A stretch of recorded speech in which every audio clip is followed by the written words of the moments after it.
The best a man can get. Good morning, everyone, and welcome to First Things First. We're having a great time here on this Tuesday morning. I'm Jenna Wolf. That is the Hall of Famer, Chris Carter. This right here is Nick Ray. Can I just say you guys look great today? Oh, everyone's in a good mood. You as well. I feel like that's a new dress. Springy. It isn't, but it might as well be. I don't remember it. It looks great. Okay, I like it. What's the matter, Chris Carter?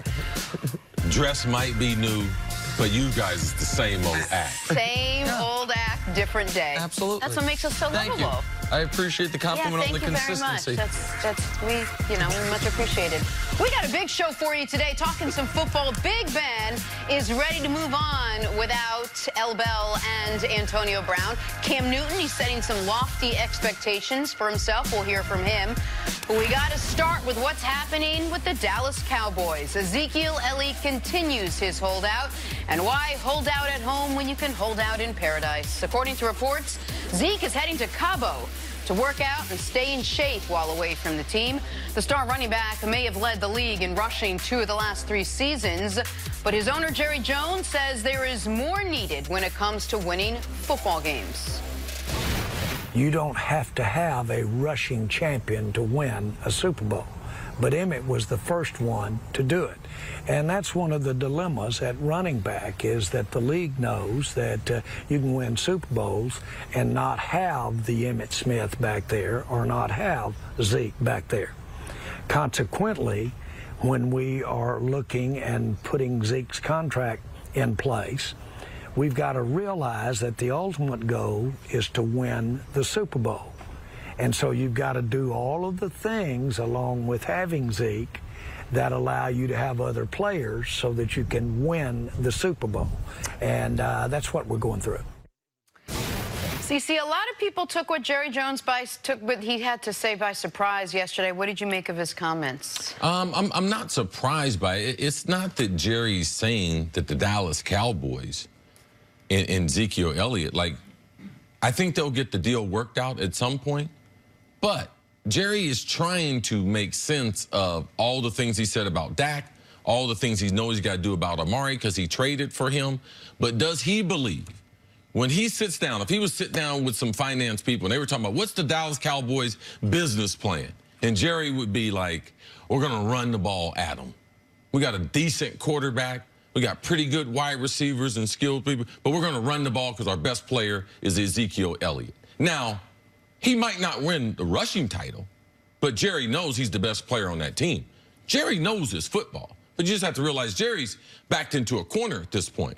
Zeke's in Mexico. He's there addressing the media, so he's got to be able to say something, and he's trying to keep the Dallas faithful and the hope and the dream alive that, yes, this is a championship caliber team, even if Ezekiel Elliott, who can potentially win the rushing title, even if he is not here. But it's not true. Correct. He doesn't believe that.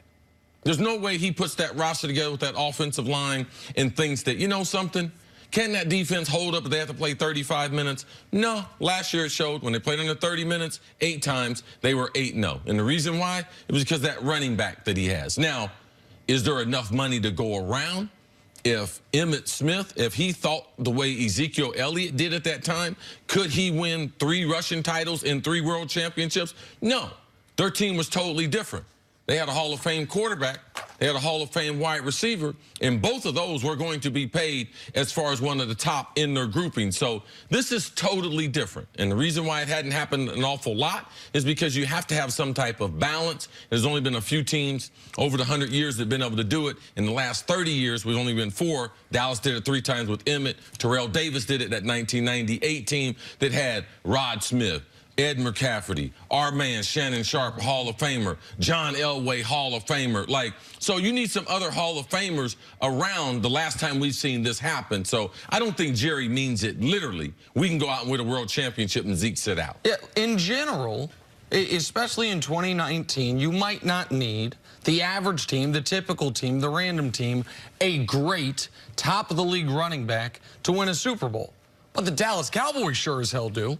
Dallas Cowboys got no path, no hope, no shot at reaching the Super Bowl without Ezekiel Elliott being the primary focus of their offense. And this is a little fun with numbers, people, because people do a similar thing with wide receivers. They're like, oh, look at how many all-time Hall of Fame wide receivers, but they didn't win the Super Bowl. Okay, yeah, okay, that's fine. But the 98 Vikings were this close. And in the 07 Pats with Randy were this close.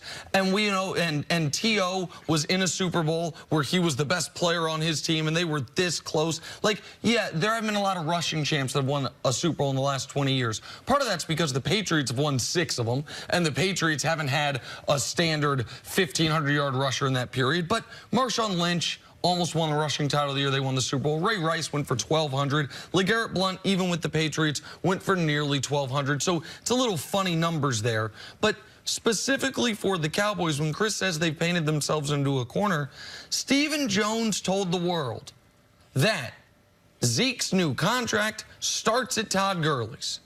And then whatever they presented to him before training camp must not have started at Todd Gurley's. Because I believe if it did, they would have at the very least gotten a counteroffer. I think the reason they haven't gotten a counteroffer is because Zeke's representation was led to believe, because Stephen Jones told everyone, it's, well, what did Todd Gurley get? 4 years, $58 million, $45 million guaranteed is where it starts.